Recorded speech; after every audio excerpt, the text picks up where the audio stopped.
So a common question that I get pretty often is, do we need to put ball valves on either side of the fuel system in order to change out the filters and not create a mess? This video, I just kind of want to show you what it's like to change fuel filters when the truck has over 3/4 of a tank of fuel. So give me 1 second here. I'm gonna get the wrench going.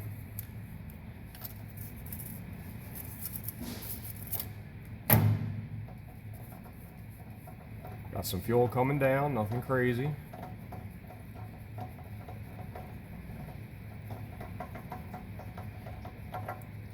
And that's it. I've got the new fuel filter ready to go. I put my seal right on. And then I just very carefully spin the new fuel filter on.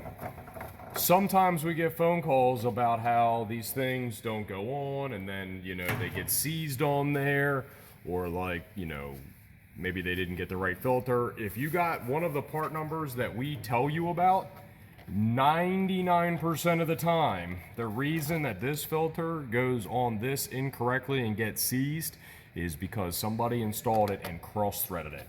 So in this particular case, all you got to do is install the filter by hand as tight as you can make it with 2 hands, and that's good to go. You're ready to go cycle the key and watch your fuel pressure come up.